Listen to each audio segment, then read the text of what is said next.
Brian Flores is suing the NFL and 3 teams, the Giants, the Broncos, and the Dolphins, among some of the claims, the hiring process, the Rooney Rule, which has been made a mockery of. We can talk more about the Dolphins and the claims that Stephen Ross offered him $100,000 to lose games back in 2019 to tank. We talked about the Broncos, in which he said executives in Denver showed up hungover to their meeting. They have denied that. Mike Kliss of Denver has come out and said that Brian Flores, when asked about the interview a year later when he was in Denver with the Miami Dolphins, talked about how great the interview was. So everybody has come out and vehemently denied everything, including the Giants, who have stood by their hiring process, and the Bill Belichick text messages to Brian Flores in which he's congratulating him in advance for the job, which he thought he was texting Brian Daboll, was actually before Brian Flores had was even set to interview with the team for a second time, I believe. All of that being said, if the Giants already knew who they were going to hire and they told Belichick, and then he's texting Brian Flores, who was still set to interview, doesn't that mean Dan Quinn should probably be part of this class action lawsuit? Because he also was set to interview with the Giants. So doesn't that I'm just curious. Again, what is the ultimate outcome? Like, can we try to figure out why? Like, you're not going to work in the National Football League again. He wants to get paid. I think that's the ultimate outcome. But again, of course that there's the get paid part of it. All right, is that the ultimate outcome? Because ultimately, if you lose your job the way that he did, there were a lot of people that had sympathetic thoughts towards his situation in Miami.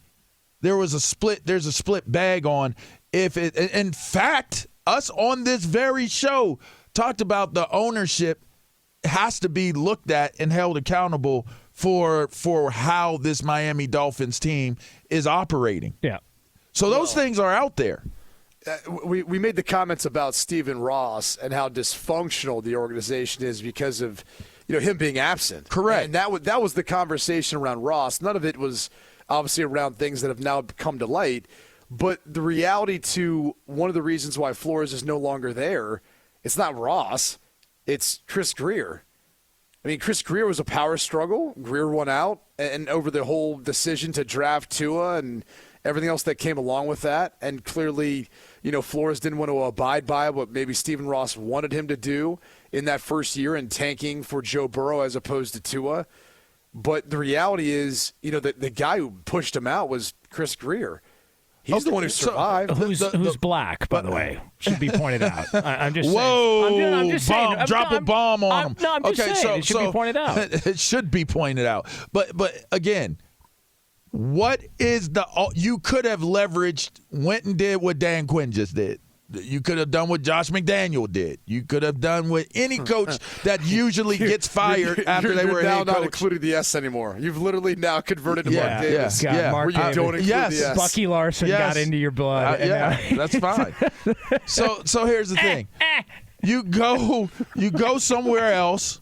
You climb your Raheem Morris. Maury.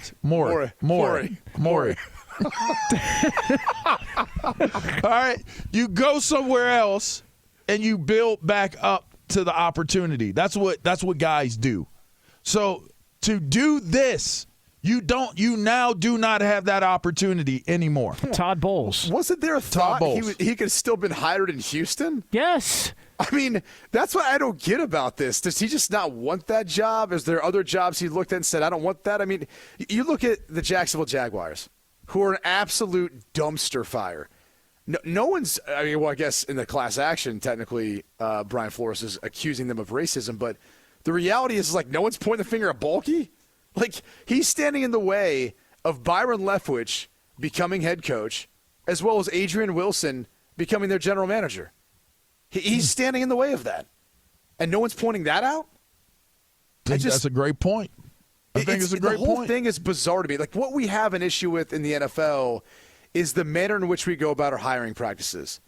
And, LaVar, I think you hit the nail on the head as far as, these are all privately owned, with the exception of the Green Bay Packers, privately owned organizations that these owners are going to do what they feel is best. And they're going to hire what they feel is best for their team. And what they want. They're going to do what they want to do. But one of the issues, too, that you see in some of the hirings are You know, how many offensive coordinators outside of Byron Leftwich are minorities? Oh, God, I don't even know. know. I mean, you have Eric Bieniemy, Yep. Byron Leftwich, and the truth of the matter is most head coaches are hired in today's game because it's an offensive game, and it's about the quarterback, much like with the New York Giants and their hire. It ends up being a more offensive game in nature, and teams want to hire those guys. The next Sean McVay or Zach Taylor or, Kyle Shanahan. The reality is, there's not as many minority coaches on offensive staff that are calling plays. Now, hopefully Bieniemy gets a shot, but he was in Minnesota. You've got an opportunity where he could, why didn't the Chicago Bears interview him when Ryan Poles just came from there? Like, there's a lot of questions around, I think, the hiring process and practices of all these teams. And look, I don't know the solution. I think the Rooney Rule got them to some point, but now it looks like it's kind of become something everyone's glossing over at this point. So I just it's a much more convoluted, complicated conversation. I don't think it's easy as just saying, oh, guys are being discriminated against. There is probably instances of that, but the examples that we've seen surface about Brian Flores and what he said, I don't see that. I mean, someone offered you $100,000 to tank. Again, that could be any coach. It wasn't about the coach. It was about who you're trying to get in the draft and Joe Burrow. You better have some proof, man. But take the discrimination a little further. People discriminate on what coaching tree you come from. Sure. People discriminate on what offensive playbook or what defensive playbook you're bringing. People discriminate on what school you attended. Well, think about this. Mike Munchak, he's one of the best offensive line coaches in the NFL. Has had, head coaching opportunities, all that. Nathaniel Hackett takes over in Denver. Munchak's out. Why? Well, he doesn't fit within that tree. He doesn't fit within that offensive system. Now, he'll get a job anywhere he wants. You're looking for an O-line coach, Mike Munchak's at the top of your list. Everyone in the NFL knows that. But the reality is he doesn't fit within that scheme, so he's not going to change. So they move on. Which, again, that's on the prerogative of Nathaniel Hackett, but it's not always about what people try to make it about in regards to race. There's a lot of other things that factor into these decisions. And so, look, there's a lot more we could find out, and maybe that's the point of this whole lawsuit, we will find out more. But at this point in time, it's hard to take what's publicly out there and make any definitive determination that there was racism or discrimination. It's Two Pros and a Cup of Joe here. What Fox is Sports the Radio. ultimate end? That's what I want to know. Where are you going? Wow. Were you done? Like, it's done. Like, I'm blowing this up. I'm out. Peace. Deuces. I'm done. Like, you couldn't figure it out a different way. That's what I'm wondering. Because for what it's worth, again, what I was getting at is people looked at it like Flores did a hell of a job while he was there. Now, you he did better than what was going on when he got there. I get it, but, look. Bottom line is, whether you want to deep dive and look at every minute detail of what was done right or done wrong, he was not a bad coach for Miami. Meaning, you can walk away from that job and people will sit there and say, it's more Miami than it was Flores. But now you don't have that. You don't have that grace anymore to say, okay, it was a them or Flores thing. Now it's like, whoa. If you touch him, now that's considered to be a toxic situation. It's considered to be a compromising situation of sorts because you could end up being in a lawsuit for this is anything, right? Like, this is anything and it's standard.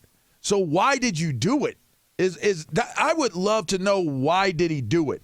And I'm sure he feels as though there is a ton of validity to why he feels the way he feels and did it the way that he's doing it. I would like for that to be disclosed so that we could debate that topic, because the racist part, the prejudice part, you can find racism in anything you do if you want to. You can find prejudice in anything that's done if you want to. So in the end, what are we really discussing right now? We know what we know. We see what we see. Everybody's going to have a differing opinion on how it played out or how you interpret it. I would like to know why, from his point of view, why he felt this was the way to do it, because now you don't have opportunities in the National Football League anymore, and you may not even have it at the college ranks either.